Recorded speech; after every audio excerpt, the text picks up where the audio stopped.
Assalamualaikum warahmatullahi wabarakatuh. Perkenalkan, nama aku Elsie Sastiameta. Di sini aku akan menganalisis mengenai transisi besar dalam sejarah hukum Indonesia, yaitu perpindahan dari KUHP lama, warisan kolonial menuju KUHP baru. Video ini bukan sekedar penjelasan mengenai pasal, melainkan analisis mengapa paradigma hukum kita harus berpindah atau berubah. Nah,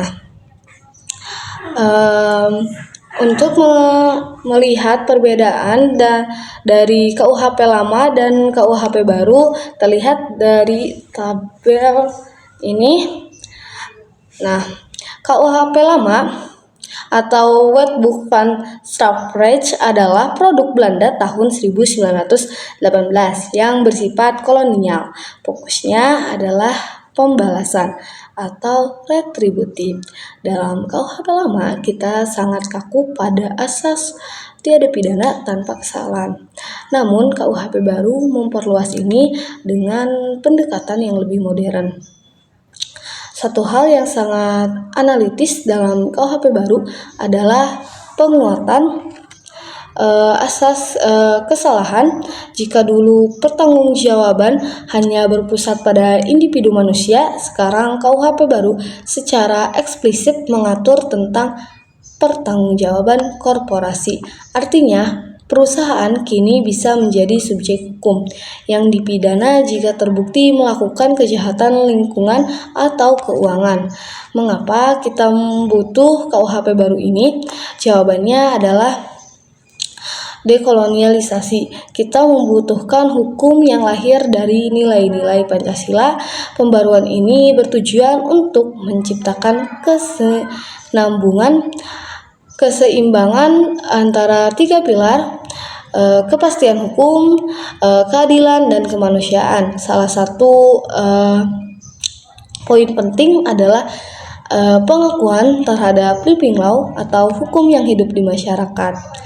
Agar hukum tidak kaku, KUHP baru juga memperkenalkan solusi nyata bagi masalah over capacity lapas melalui pidana kerja sosial dan pidana pengawasan. Untuk tindak pidana dengan ancaman di bawah 5 tahun, hakim tidak harus menjatuhkan hukuman penjara. Ini adalah langkah maju untuk memanusiakan pelanggar hukum yang sifatnya ringan. Berbeda dengan KUHP lama yang fokus pada penjara atau retributif, KUHP baru memiliki 4 tujuan utama, yaitu mencegah dilakukannya tindak pidana. 2. Pemasyarakatan, mengadakan rehabilitasi bagi terpidana. 3. Penyelesaian konflik, memulihkan keseimbangan di masyarakat. 4. Pencapaian rasa aman, melindungi kepentingan korban dan publik. Ini membuktikan bahwa orientasi hukum kita sudah bergeser ke arah restoratif justice, keadilan restoratif. Secara sistematika, terjadi perubahan besar jika dulu kita mengenal pembagian kejahatan dan pelanggaran dalam 3 buku. Kini KUHP baru menyediakan menjadi 2 buku saja. Buku pertama yaitu ketentuan umum, buku kedua mengenai tindak pidana atau kumpulan perbuatan pidana. Penyatuan ini menunjukkan bahwa setiap pelanggaran hukum memiliki bobot pertanggungjawaban yang jelas tanpa sekat terminologi yang membingungkan. Nah, poin paling revolusioner adalah sistem double track. Sanksi tidak lagi hanya penjara, tapi bisa berupa tindakan rehabilitasi atau kerja sosial. Bahkan pidana mati kini bukan lagi pidana percobaan. Ini adalah bukti bahwa hukum kita mulai menghargai hak asasi manusia secara lebih dalam. Nah, sebagai penutup dari analisis ini, ada 2 pertanyaan besar yang harus kita jawab atau saya jawab. Pertama, apakah KUHP baru merupakan penyempurnaan dari KUHP lama? Jawabannya adalah iya. Secara substansi dan filosofi, KUHP baru berhasil mengintegrasikan nilai-nilai asli Indonesia seperti hukum yang hidup dalam masyarakat atau living law. Dari mengadopsi prinsip keadilan restoratif, kita tidak lagi hanya fokus pada menghukum orang tetapi memulihkan keadaan. Ini adalah lompatan besar dari sekadar hukum balas dendam menjadi hukum yang membina. Kedua, apa arti pembaruan ini bagi masa depan hukum pidana di Indonesia?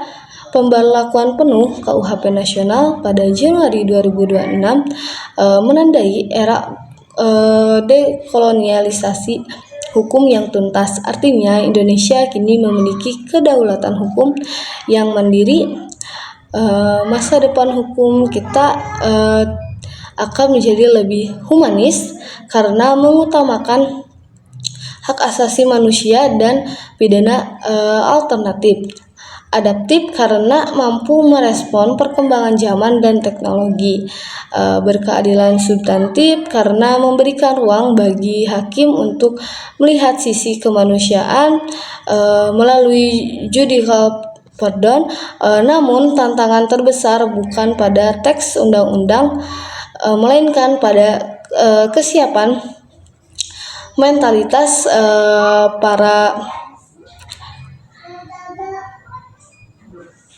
para penegak hukum kita. Transformasi dari paradigma lama ke paradigma baru membutuhkan integritas dan pemahaman mendalam agar tujuan mulia dari KUHP baru ini benar-benar dirasakan oleh seluruh rakyat Indonesia.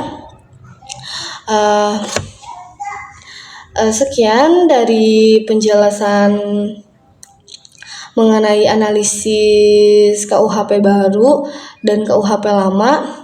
Menurut saya itu adalah sebuah kemajuan dari yang sebelumnya kan menggunakan KUHP yang dibuat oleh orang Belanda, dan sekarang Indonesia sudah memiliki KUHP yang dibuat sendiri dan KUHP yang mandiri. Oleh karena itu menurut saya itu adalah sebuah kemajuan atau transisi yang bagus. Dan untuk itu sekian dari saya. Wassalamualaikum warahmatullahi wabarakatuh. Terima kasih.